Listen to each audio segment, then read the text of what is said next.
സന്തോഷവും സമാധാനവും ഉണ്ടാവട്ടെ. മാറാവേദി രോഗത്തെ തൊട്ടും അപകട മരണങ്ങളെ തൊട്ടും അള്ളാഹു നമ്മളെല്ലാവരെയും കാത്ത് രക്ഷിക്കട്ടെ കേട്ടോ. കുറേ ദിവസമായി വീഡിയോ ഒക്കെ എടുത്തിട്ട്. അപ്പോൾ പക്ഷേ ഇങ്ങനെ തിരക്കിലായിരുന്നു. മോളെ കുടിക്കലാണ്. അപ്പോൾ അതിനുള്ള സാധനങ്ങളൊക്കെ ഇങ്ങനെ ഒപ്പിക്കണ പരിപാടിയാണ്. അപ്പോൾ അതിന് കുറച്ച് ഞാൻ കാണിച്ചു തരാം. മുഴുവനൊന്നും കാണിക്കണില്ല. ബാക്കിയൊക്കെ ഇനി കൊണ്ടുപോകാൻ വേണ്ടി നമ്മളെല്ലാവരും സെറ്റാക്കുമ്പോൾ വണ്ടി കയറ്റാൻ വേണ്ടിയിട്ടെല്ലാം നമ്മൾ കാർട്ടൂണിലൊക്കെ സെറ്റ് ചെയ്യുമ്പോൾ ഞാൻ കാണിച്ചു തരാം കേട്ടോ. അപ്പോൾ സ്റ്റീൽ പാത്രങ്ങളും അതിലേക്കുള്ള കുക്കറുകളും ഒക്കെയാണിത്. അപ്പോൾ ഇതൊക്കെയാണ് ഇപ്പോൾ കുറച്ച് ഞാൻ കാണിച്ചു തരാം. കുറച്ച് പ്ലാസ്റ്റിക്കിൻ്റെ പാത്രങ്ങൾ നമ്മൾ സാധനങ്ങളൊക്കെ ഒക്കെ റെഡിയാക്കാണ്ടല്ലോ. അപ്പോൾ അതിൻ്റെ പാത്രങ്ങളൊക്കെ കഴുകി വൃത്തിയാക്കി ഉണക്കി അതിൽ ഇനി എല്ലാം സെറ്റാക്കി എടുക്കാണ്ട്. അപ്പോൾ അതുള്ളതും കൂടെ ഒന്ന് കാണിച്ചു തരാം.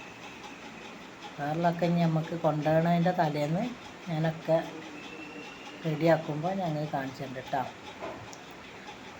അപ്പോൾ നമ്മൾ ഇങ്ങനെയൊക്കെ കുറച്ച് സാധനങ്ങളൊക്കെ എടുത്തിട്ടുണ്ട്. അപ്പോൾ എല്ലാ സാധനവും റെഡി ആയിട്ടുണ്ട്. ഞാൻ മുഴുവൻ ഇതിൽ കാണിച്ചിട്ടില്ല. അപ്പോൾ സ്റ്റീലിൻ്റെ പാത്രങ്ങളും അലുമിനിയൻ്റെ പാത്രങ്ങളും പിന്നെ പ്ലാസ്റ്റിക്കിനെ നമുക്ക് ഇട്ട് വെക്കാനുള്ള എല്ലാ സാധനവും. അപ്പോൾ ഞാൻ ഈ പ്ലാസ്റ്റിക്കിൻ്റെ ഈ സാധനങ്ങളൊക്കെ ഇട്ട് വെക്കാനുള്ള നമ്മൾ കഴുകി വൃത്തിയാക്കി ഉണക്കിയിട്ട് വേണ്ടേ ചെയ്യാൻ.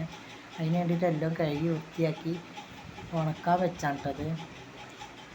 കുറേ വാർപ്പിൻ്റെ മേലെയൊക്കെ വെച്ചിട്ടുണ്ട്. അങ്ങനെ എല്ലാം ഉണക്കാൻ വെച്ച് നല്ല വെള്ളമൊക്കെ തോത്തി ഉണക്കാൻ വെച്ചതിന് ശേഷം നമുക്ക് എല്ലാതും ഇങ്ങോട്ട് എടുത്തു കൊണ്ടുവരാം കേട്ടോ. കുടിയിരിക്കൽ എന്ന് പറഞ്ഞാൽ നല്ലൊരു ആരവാരം അല്ലേ. നമുക്ക് എല്ലാവർക്കും സന്തോഷമുള്ള ഇടപാടാണ്. പിന്നെന്താ നല്ല മറ്റേ സാധനം നമ്മളെ കയ്യിൽ വേണം. വേറെ വിഷയമൊന്നുമില്ല. അപ്പോൾ എല്ലാം കൊണ്ട് സന്തോഷമാവും. മക്കളെ കുടിയിരിക്കലിന് നമ്മളിങ്ങനെ എല്ലാവരും നമ്മളെ നാട്ടിലുള്ളൊരു ആചാരമാണിത്. നമ്മളിങ്ങനെ എല്ലാം ചെയ്ത് കൊടുക്കുക എന്നുള്ളത്. അപ്പോൾ നമ്മൾക്ക് അതും സന്തോഷം, അവർക്കും സന്തോഷം. അതല്ല വേണ്ടിയത്. അപ്പോൾ ഞാൻ പ്ലാസ്റ്റിക്കിൻ്റെ പാത്രങ്ങളൊക്കെ കഴുകി വൃത്തിയാക്കി പകുതി കുറച്ചുണ്ട്. അഞ്ഞും കഴുകി വൃത്തിയാക്കാണ്ട് ഇന്ന് കഴുകിയതാണ് ഇതൊക്കെ ഞാൻ ഉണക്കി എല്ലാം റെഡിയാക്കി ഇവിടെ കൊണ്ടുവന്ന് വെച്ചിട്ടുണ്ട്. ബാക്കി നാളെ കുറച്ചെടുത്ത് കഴുകി വൃത്തിയാക്കണം. എല്ലാം കൂടെ ഒരു ദിവസം നടക്കില്ല. അതുകൊണ്ടാണ് ഇന്ന് കഴുകിയ സാധനങ്ങളാണ് ഇതൊക്കെ. നമുക്കിതിലൊക്കെ ഇനി സാധനങ്ങളൊക്കെ നിറക്കണം. ഇന്ന് കൊണ്ടൊരു സാധനം. അപ്പോൾ അതിൽ കഴുകിയതിലുള്ളതൊക്കെ നമുക്ക് നിറച്ച് വെക്കാം. ബാക്കി നാളെ കഴുകിയിട്ട് ഉണക്കിയിട്ട് ഇതുപോലെ പിന്നെ ബാക്കിയുള്ളതും കൂടെ വെക്കാം. ഞാൻ എല്ലാതും ലാസ്റ്റ് കാണിച്ചു തരുന്നുണ്ട് എങ്ങനെയാണെന്നുള്ളത്. സാധനങ്ങളൊക്കെ ഇവിടെ എത്തിയിട്ടുണ്ട്.